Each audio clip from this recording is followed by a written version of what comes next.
I don't want any Black student growing up in Chatham to face these moments of racism I have, or even young adults.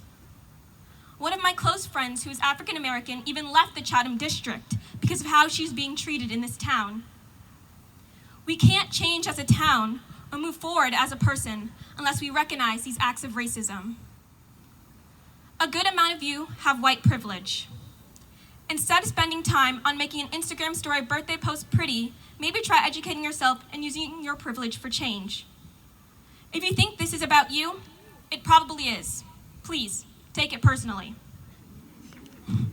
I cannot change my skin color. I am Black when I wake up, and I am Black when I go to bed.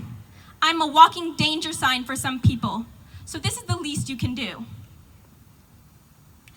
Just because you sign a few petitions, donate a few dollars, and post a few things on Instagram doesn't mean you have done your part for anti-racism. Thank you for doing the bare minimum.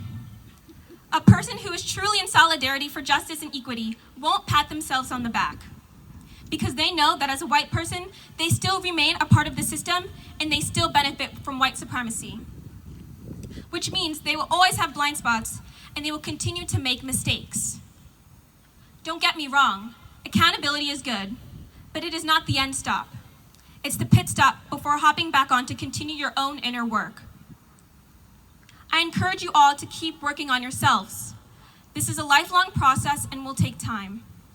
More often than not, as humans, we are having these racist thoughts without even realizing it. In my health class this year, the kids in my class decided they were more likely to stop what they were doing to help someone unconscious at the Short Hills Mall, but not Livingston Mall.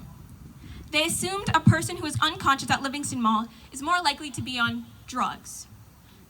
Why is this? Now I know that it's not just me who sees that there are more minorities at Livingston than there are at the Short Hills Mall. Being Black is not a threat. My sisters are not a threat. My family is not a threat. I am not a threat. I don't know how else to say this and have spent my whole life wondering, why me? Why African Americans?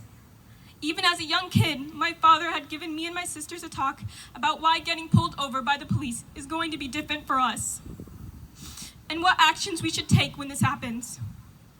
Growing up, I would tell him, don't go to work. I'm sorry.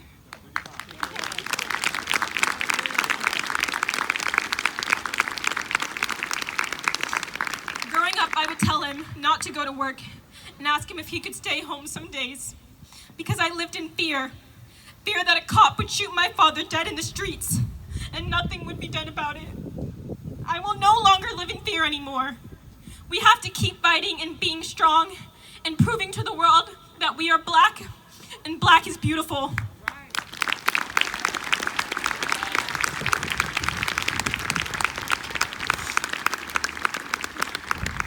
Look at my own family. My own sister, Alexis, she organized this event. She's going to NYU. Ashley's studying to be in media, to have her voice heard all over the nation. And my other sister, Tiffany, who is starting her own company. I am not ashamed to be Black anymore. I am proud